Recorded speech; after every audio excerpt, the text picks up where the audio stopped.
Vetiver grass has been given in modern times such names as the miracle grass and the wonder grass, but in reality it has been known for thousands of years for the perfumed oil from its roots, its medicinal powers, and for its traditional use in soil conservation.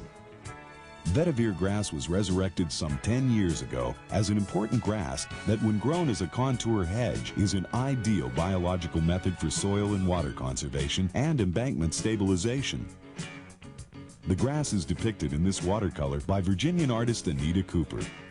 The World Bank established a network known as the Vetiver Network to help disseminate this technology around the world.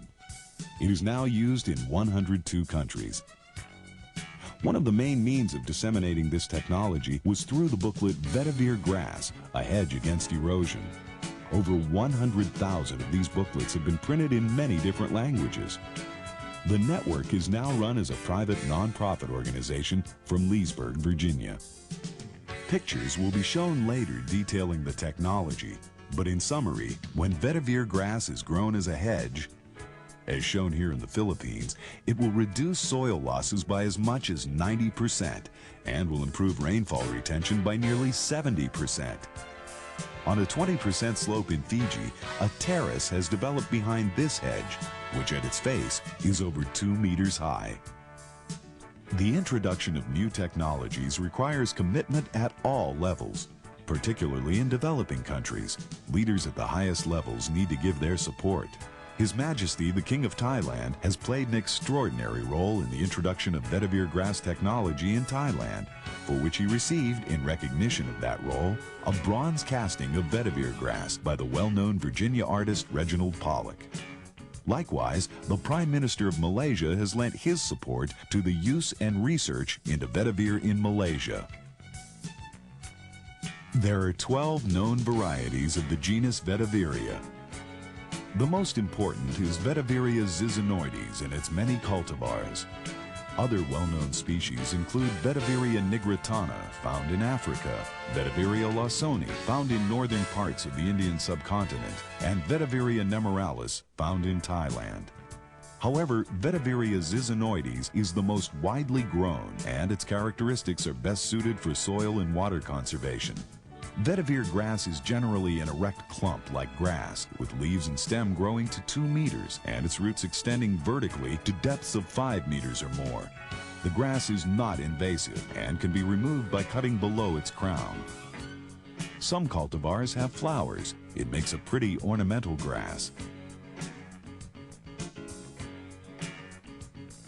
Those cultivars of Vetiveria zizanoides that originated from South India often do not produce flowers at all, and when they do, the seeds are mostly sterile. Vetiver grass grows over a very wide range of conditions, including soils from pH 3 to pH 11, shallow and deep soils, soils with high levels of magnesium and aluminum, and in climates with rainfall from about 400 millimeters to 6,000 millimeters annually. It will not survive very cold and sustain sub-zero temperatures, although it will tolerate various levels of frost. Vetiver grass, when grown in a contour across a slope, creates a very dense hedge of half to 1 meter wide that acts as a barrier against rainwater runoff. This barrier significantly reduces the velocity of the runoff that enables the sediment content of the runoff to be deposited behind the hedge.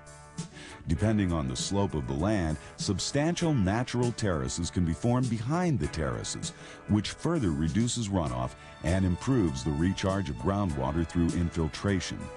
Here we see on the left a conventional engineered contour bank that actually enhances the removal of water off the land via man-made waterways, and which will eventually erode away.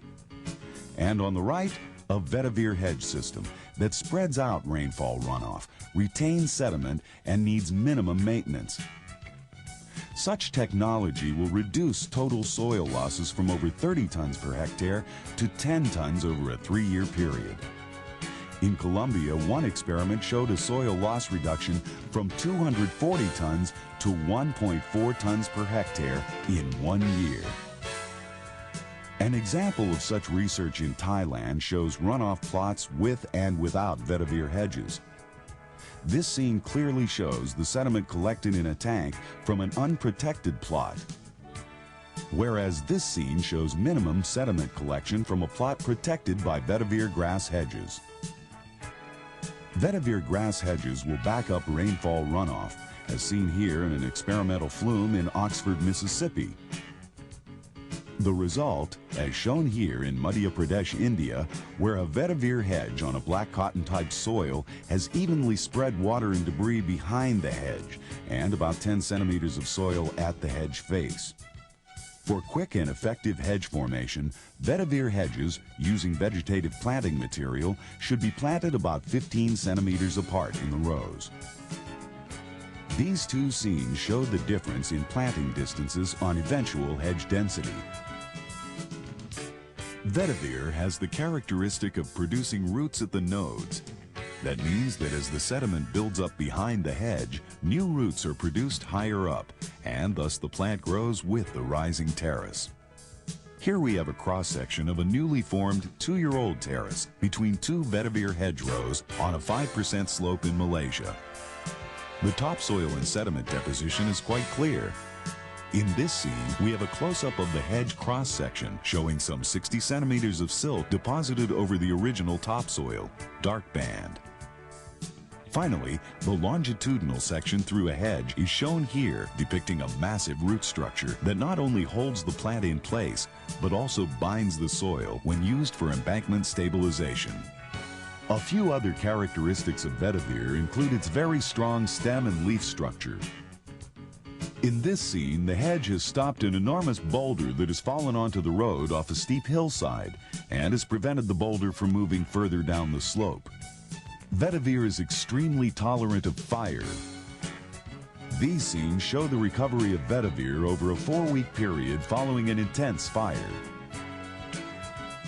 Vetiver can be induced to spread over a complete embankment slope by layering, thereby causing root formation at the nodes on the stem of the plant.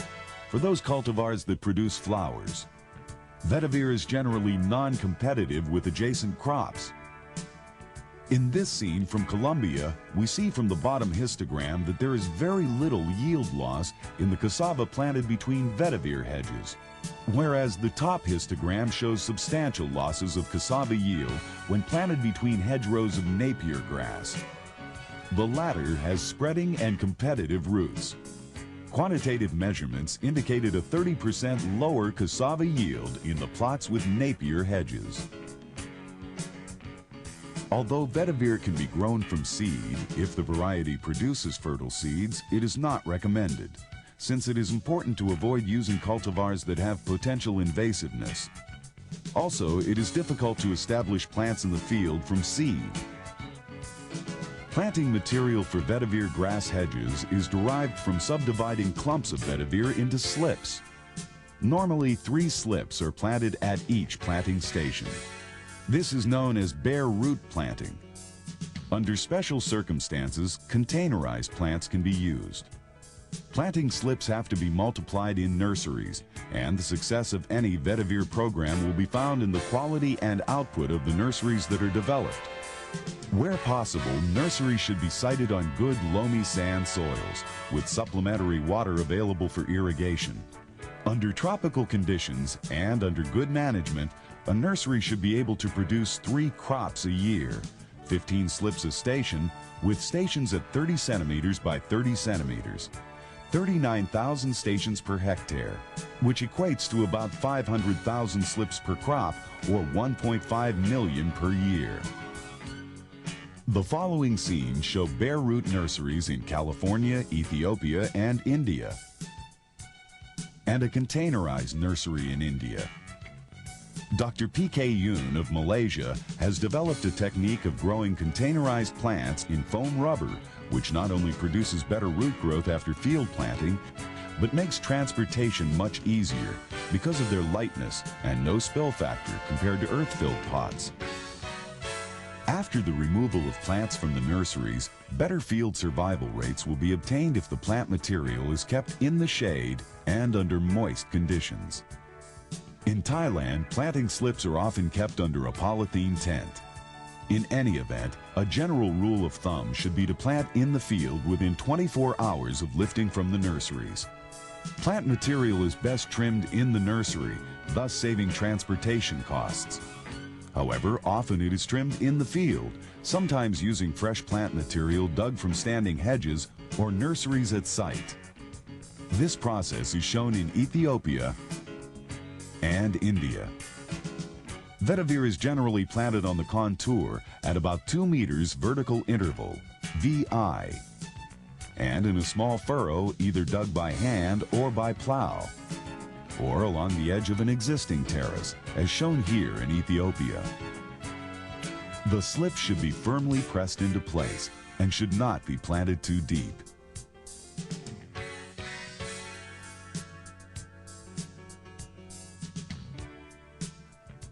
Vetiver hedges have been used by farmers in the Gundalpet district of South India for perhaps hundreds of years. They have proven most effective in reducing soil losses, improving crop yield and groundwater, and providing fodder for livestock. The sugar industry has used the system since the beginning of the century. This farm in Natal, South Africa knew about Vetiver for 70 years, but never used it for soil conservation. Thanks to the Vetiver network, the farm is now fully conserved using Vetiver. This 15-month-old hedge in Malaysia is a superb example of the morphology of a good quality Vetiver hedge. Note the denseness and compaction. Vetiver hedges, if topped regularly, as in this scene, provide useful fodder for all classes of livestock. Vetiver hedges are used in many countries. In Zambia, in Malawi in association with maize and tea, in South Africa in association with sugar and bananas, in Zimbabwe with coffee, in China with rice and beans, in Queensland, Australia with sorghum and cotton, in Costa Rica with coffee, in Thailand with upland crops, and in Indonesia with vegetables.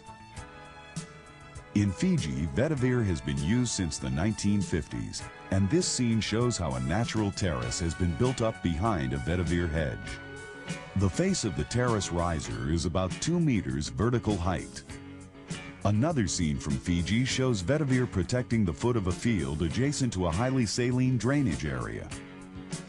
The following scene showed the sequential protection of a very steep site, slopes up to 60% in Malaysia, that over a 70-week period was fully conserved using Vetiver, containerized planting material. Vetiver grass hedges are ideal for protecting deep cracking vertisols, as shown in Queensland and Madhya Pradesh, India. In Ethiopia, NGOs are introducing Vetiver hedges to small farmers. These scenes show the sequential growth and crops of a small mixed farming situation in the Ethiopian highlands at 2,000 meters altitude and a rainfall of 1,200 millimeters. Vetiver is an ideal protective system for much of Ethiopia and sub-Sahara Africa. In Thailand, there's good evidence that when Vetiver hedges are planted around individual fruit trees, there's an increased growth and yield due to better moisture conditions and possibly an improved nutrient situation. In Australia, this Vetiver hedge grown on the Darling Downs of Queensland appears to be having a minimal impact on the immediate row of sorghum. Vetiver hedges have the potential on these floodplains to allow a further 30% of the total land to be brought into production. In Central America, where legumes and maize are key crops, there's a huge potential of introducing Vetiver grass hedges into the system. On this steep slope in Costa Rica, an established Vetiver hedge is in harmony with the adjacent legume and allows that legume to better establish from whence it can grow back up the hill.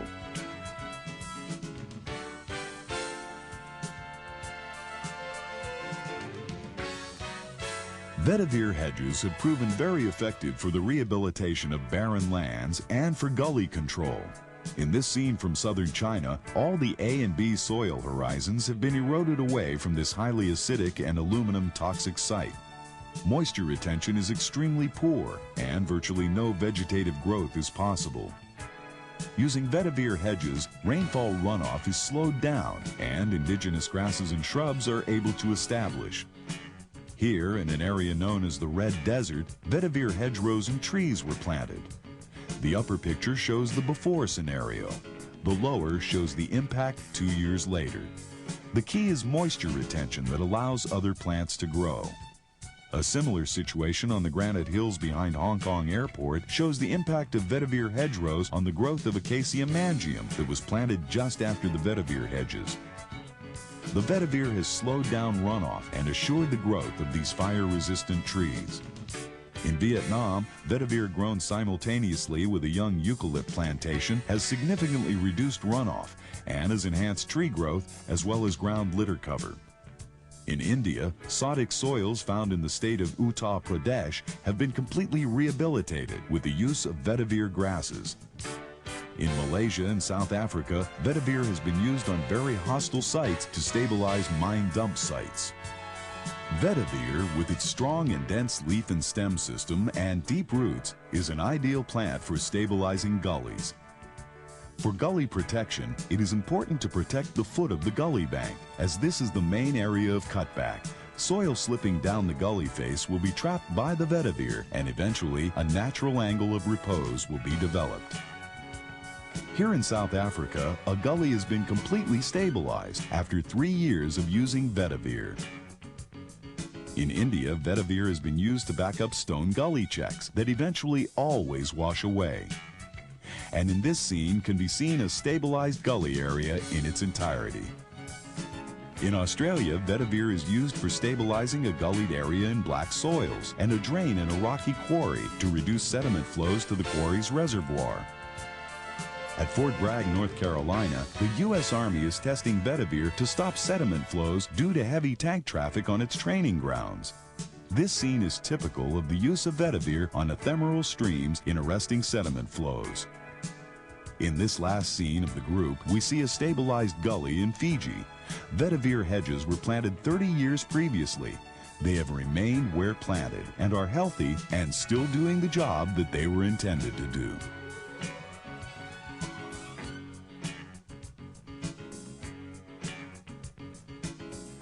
Vetiver, with anatomical characteristics of swamp grass, a hydrophyte, grows very well in association with water.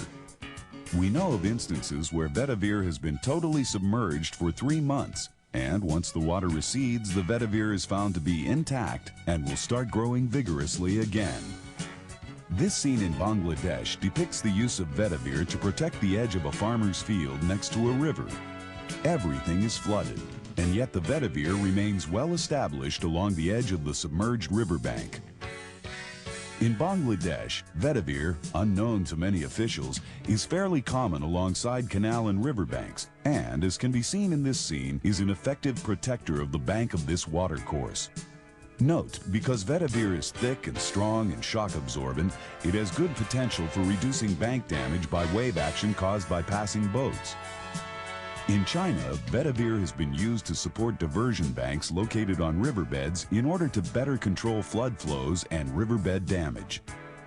Most drainage ways, whether natural or man-made, eventually become serious gullies unless properly protected. In South Africa, biological use of vetiver in the form of spurs and crosshedges have fully stabilized a major drainage way on this sugar farm. At a site in Louisiana, vetiver grass is shown to arrest sediments on an ephemeral stream. In Fiji, this drainage line field interface has been stabilized with vetiver. Vetiver is also very effective in stabilizing banks of ponds and dams, as well as spillways. In this scene, we see a small interfield spillway in India stabilized with vetiver, using traditional farmer-developed ideas. And below, we see vetiver used in South Africa to stabilize the concrete interface of a spillway, as well as stabilizing the waterway below the spillway. In Thailand, China, India, Puerto Rico, and elsewhere, vetiver has been used very effectively for fish pond bank stabilization. In China, the fresh green leaves of the grass are fed to grass carp. Roadside stabilization is not easy in the best of times, and when government budgets are insufficient, roadsides tend not to be maintained, resulting eventually in the collapse of the road. Here we see an experiment on a very unstable embankment in Malaysia. Vetiver hedges were tested alongside a local grass, and it's quite clear how well the vetiver has established and stabilized the bank in less than a year, compared to the local elephant grass, which was hardly established, and where there is a huge amount of rilling taking place. Vetiver has been used in many parts of the world to stabilize low-cost roadsides. Such scenes as these in Trinidad, South Africa, Fiji, New Zealand, and Malaysia are not new, but neither are they common. Road engineers tend to prefer physical structures, and only more recently are turning to biological systems. Vetiver is probably the best of the biological methods. Vetiver can be used to protect culverts on roadsides, as well as the disposal drains, as depicted in this scene from a Malaysian plantation road. In this montage, the vetiver hedges are used to stabilize high cuts in Thailand, to reduce silt and rubble deposition in roadside drains. Note how clean the drain appears to be, and lacks any of the sediment so often found in drains below cuts, and alongside a provincial road in northeast Brazil. In Malaysia, Dr. P.K. Yoon has demonstrated on a large scale that vetiver can be used very successfully to stabilize very steep and high, 60 meters, expressway embankment fills and associated drainage systems. In Malaysia, the most common system for embankment stabilization is to use hydroseeding techniques. These often fail under very hostile site conditions that govern these highways. The key to successful stabilization using vetiver is to use high-quality planting material, containerized foam rubber raised plants, define and implement proper standards, good supervision at planting, and follow-up maintenance in the first few months. If poor quality methods are applied, the technology won't work, and we end up with scenes such as these. The following scenes provide a glimpse of the technology. Plant material is head-loaded to the site after careful transportation and handling from the nursery. Plants are planted in small furrows cut on the contour across the face of the embankment. Vetiver quickly establishes, and the following scenes show various aspects of the stabilization of this steep 600-meter-long embankment. Just as important as embankment stabilization is the stabilization of the main drainage way at the foot of the embankment and the protection of the upstream catchment and approaches. The cross-section of a 26-week vetiver hedge on this embankment shows why vetiver is such a good stabilizer. The roots have penetrated up to 5 meters. The overlay fill into the original parent slope material. Note the old tree roots in the parent material, thus binding the soil and different layers together. The hedge itself will reduce water flow velocities down the slope by spreading out the flows and allowing a more gradual flow to the bottom or cutoff drains, thus preventing rilling and gullying and eventual collapse. Vetiver grass is most famous for the production of an aromatic oil extracted from its roots. This oil is used primarily by the perfume industry. The market for the oil is volatile and prices are extremely elastic. If supply exceeds demand, prices tumble. Indonesia has produced oil of vetiver using old and inefficient distillation processes. More efficient ones are being used elsewhere, as in the case of this one in Vietnam. Vetiver grown for the oil is best grown on very light sandy soil to enable easy and deep extraction of the roots. Knowing the impact of vetiver hedges, it would be best to grow the roots for harvesting between the vetiver hedgerows in order to minimize the inevitable erosion that occurs with the digging process. Prior to distilling, the harvested roots are normally stored as bales. Vetiver leaves make an excellent mulch, as in an Ethiopian coffee plantation and a lychee orchard in China. The mulch is long-lasting and very effective in reducing in-situ erosion and moisture losses. Vetiver leaves also make an excellent thatch, as in the case of this shed in Ethiopia. In Ethiopia, the leaves and the roots are used to fill mattresses. Since insects generally stay away from vetiver, the mattresses are fairly free of bugs. Vetiver can be fed as good forage if cut regularly before the leaves mature. Young, fresh leaves have similar feed value to Napier grass. Vetiver can be used to stabilize embankments associated with housing sites. This application should be greatly expanded and would be particularly useful in areas that are prone to land slippage and erosion.